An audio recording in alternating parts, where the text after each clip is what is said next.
Teamster Power 767 Reality Check with Jeff Schenfeld and Garfield Hooper.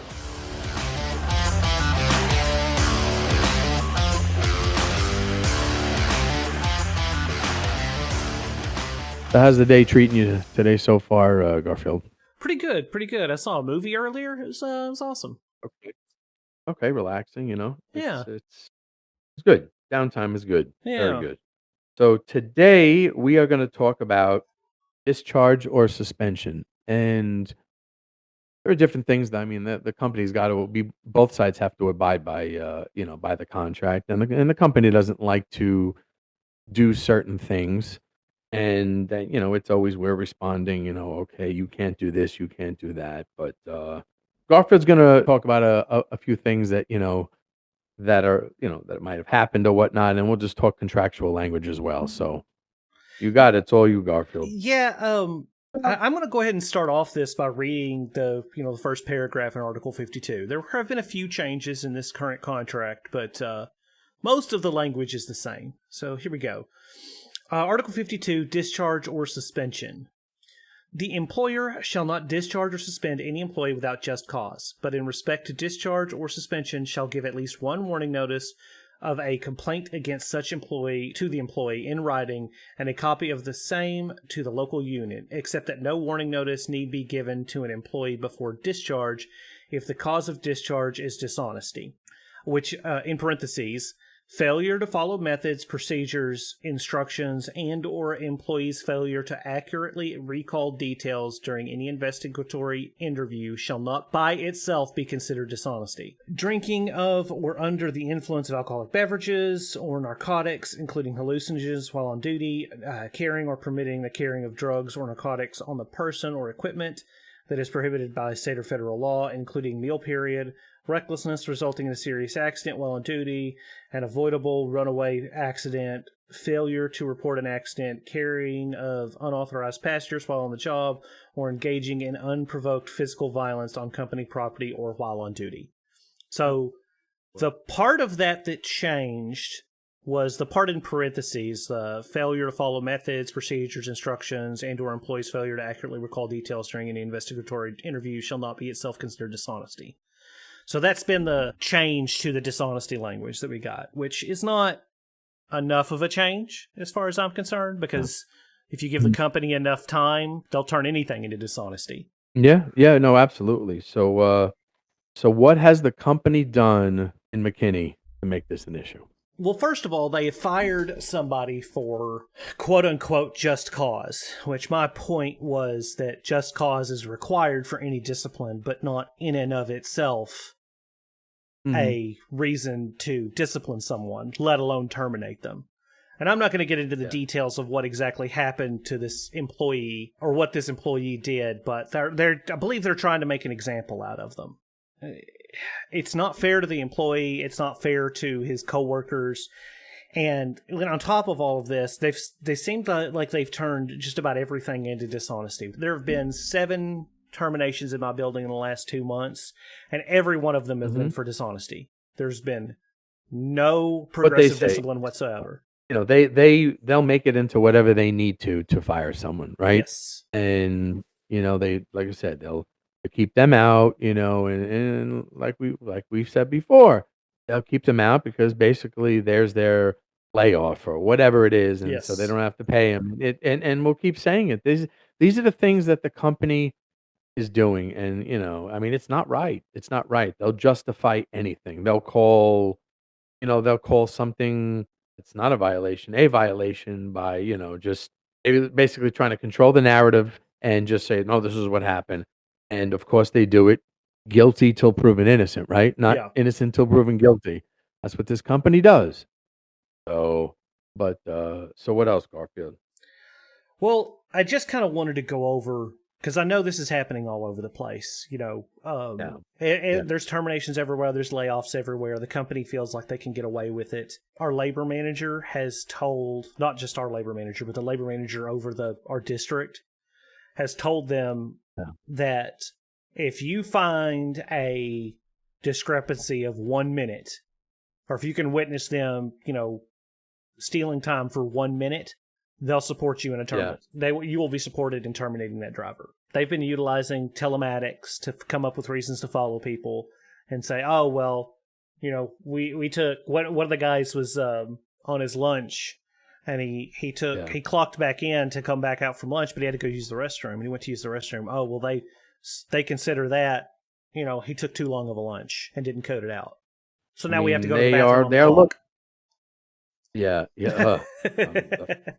Blank we do. Yeah. I mean, they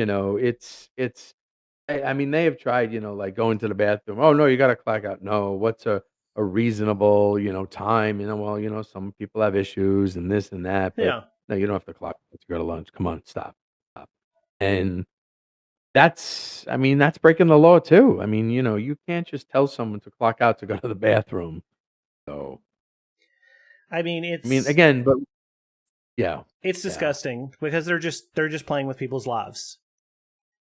They are, and they don't. That's all it is to them. And I don't think stealing time. I don't think stealing time like this should be considered dishonesty. We don't work in a position to where like everything is perfect.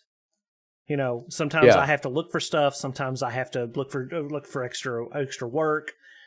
Sometimes I just got to wrap my head around, what's going on in the back of the truck or where I've got to go next in my board. And sometimes that takes time.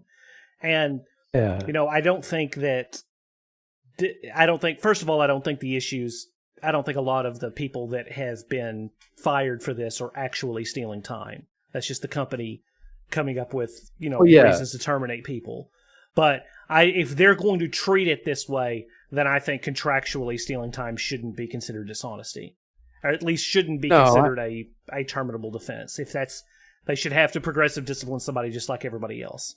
And if any one of the people that have been terminated came up and said, oh, hey, you've been taking a little bit extra long time for this. Like, I need you to shorten that up.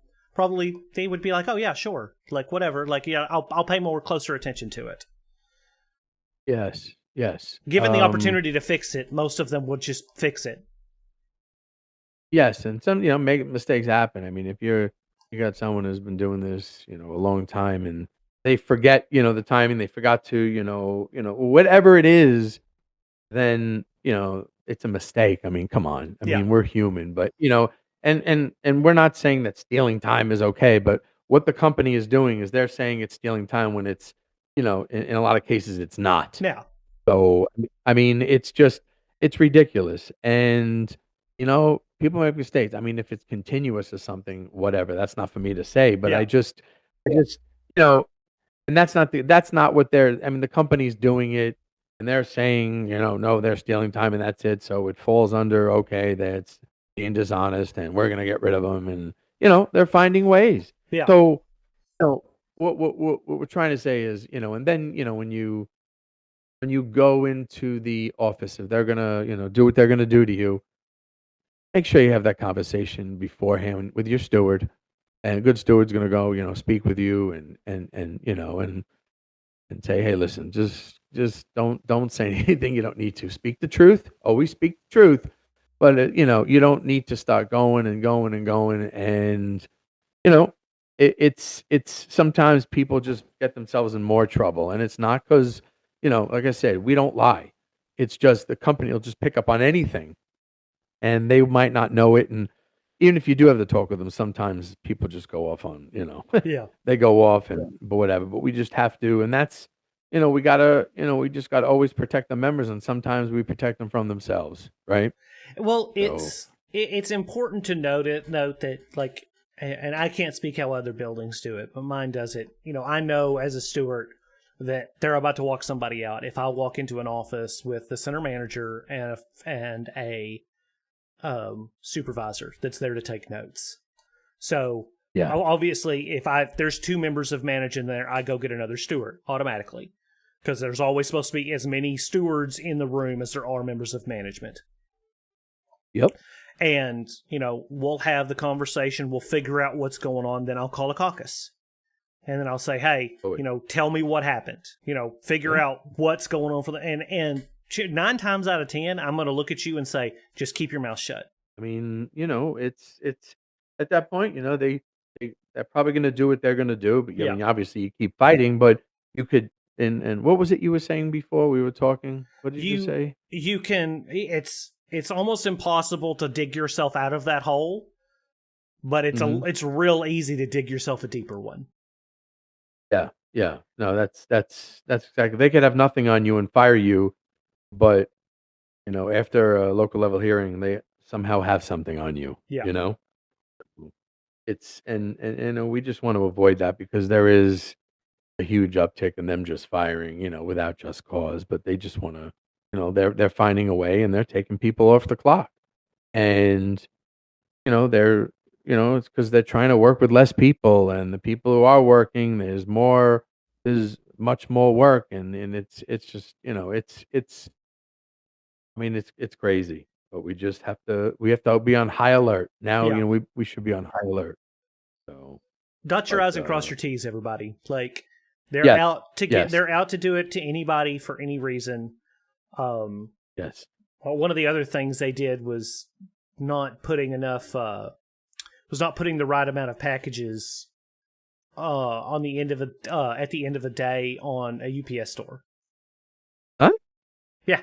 Wait. So what was the exact reason? Because he didn't put dishonest. It was dishonest because he didn't put because when he put it in the end of the board, he put the number that was on the UPS store's sheet that the end of day. Yeah. And didn't count them, and it had been prelimmed, I guess. So he just put that number on the end of it and cheated, and that was it. Wow. And they fired him for dishonesty. And what have the supervisors for years told us to do at the UPS stores with the boxes? And what have your supervisors told you? Fellas just told them to load them up, like just load them in the truck. Yeah, we're not supposed to scan them. Yeah, I mean they tell us. I mean they have told us that. I mean so many different things. I mean don't scan them, don't count them. Rough estimate. This. Yeah. I mean it's told us so many different things, but with the current atmosphere, do everything right. Count every one of them. Just it is what it is, man. It's what are they going to fire you for doing the right thing? Yeah. I mean, I wouldn't put it past him at this point. Yeah, but I mean, it's just do count it. Sure, it might take longer, but you're just protecting yourself. That's all. You get paid by the minute. Yes, exactly. So glad we talked about this because this is happening, and this is not good. Because just in your building alone, how many terminations recently? I think 7. I think we're at 7 or 8. Wow, just doing what they want. Yep. I mean, it's. Are they getting any pushback? I mean, me and the stewards are pushing back as much as we can. Okay. Well, I don't know, and that's just crazy. That's just crazy. There should be more there, but anyway. So very important. Everyone, just keep this in mind, and just pay attention to everything and do everything right. Follow methods. Do whatever you have to do, in terms of just do things that you're supposed to do. It's crazy because you don't know what they're going to do. They've told us so many different things, and it might be good now, but it wasn't good back then, and this and that. So just protect yourself. So, all right. Well, thank you everyone for listening, and have a good day. We all deal with national language, but on this podcast, when it comes to supplemental language, we deal mostly with the southern region. And as always, it's best to get advice from your local stewards or business agents. If you would like to reach out to us with any questions, we have an email address, 767realitycheck@gmail.com. That's 767realitycheck@gmail.com. And remember, strong people stand up for themselves, but the strongest people stand up for others.